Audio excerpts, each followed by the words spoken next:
15 years ago, to be exact, about now, I applied for a youth company to be a part of their production of Les Miserables in the Bingham Hall in Cirencester. And during that production, the volunteer sound man and lighting guy and his wife were one Ian and Chrissy Carling. That was the beginning of the relationship. We got on like a house on fire. And the theatre that we are sat in right now, they own.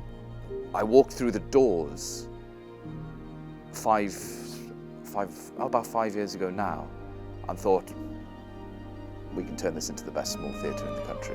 It's the Barn Theatre in Cirencester. If you haven't been to the Barn, it's brilliant. It is an amazing, amazing place. There's a new production of Henry V at the Barn Theatre in Cirencester. It is on now. The Barn Theatre in Cirencester, still as far as I know, the UK's newest theatre, which is great. The winner is the Barn Theatre Cirencester. The Barn Theatre in Cirencester, they've sadly had to close their doors, like all theatres at the moment, because of the ongoing situation with coronavirus. I knew sort of as soon as I saw that, I think it was in January, I sent to Ian, our chairman, a message saying, this is not going to be good for the Barn Theatre, we need to plan.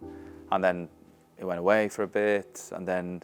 We are collectively telling cafes, pubs, bars and theatres to close tonight as soon as they reasonably can and not to open tomorrow. What can you do at that point? You know that we are absolutely 100% reliant on people walking through the doors to get revenue in.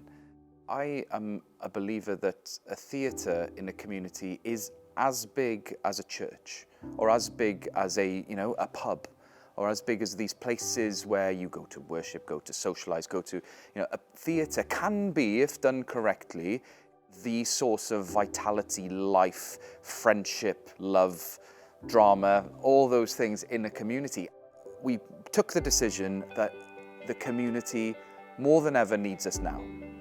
And how can we give people who are stuck in their living rooms or stuck in their bedrooms or stuck in their homes a sense of community? So strategically, that was what we put on the wall, and we said, how do we solve this problem right now? And we needed to do what we usually do, which is to entertain, but also to bring sort of the most important local news to people so that they don't feel out of the loop. So we got in touch with our MP and said, can you put a show on at the Barn Theatre? We did exactly the same thing with Joe Harris in the Cotswold District Council. And then we started going into how we're going to entertain, and we did the Bard from the Barn project, which every single day you're seeing some of the finest actors in the country doing Shakespeare from their homes to the backdrop of isolation.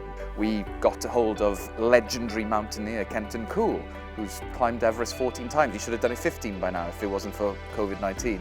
And he's set up a podcast which is exploding at the moment. It's Cool Conversations here at the Barn Theatre. Good evening and welcome to the Barn Theatre for tonight's exciting show. Welcome back, I'm Dr. Dawn and I'm at the Barn Theatre behind the barn door.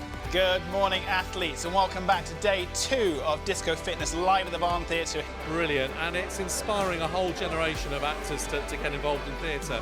I was part of the Barnes summer project last year.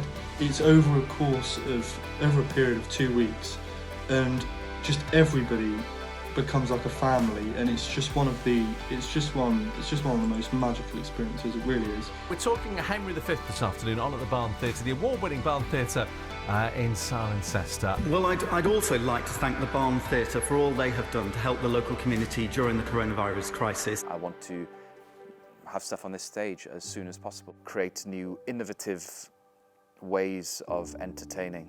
Actually, a couple of people stuck in a little theatre in Cirencester can move the needle, can create change.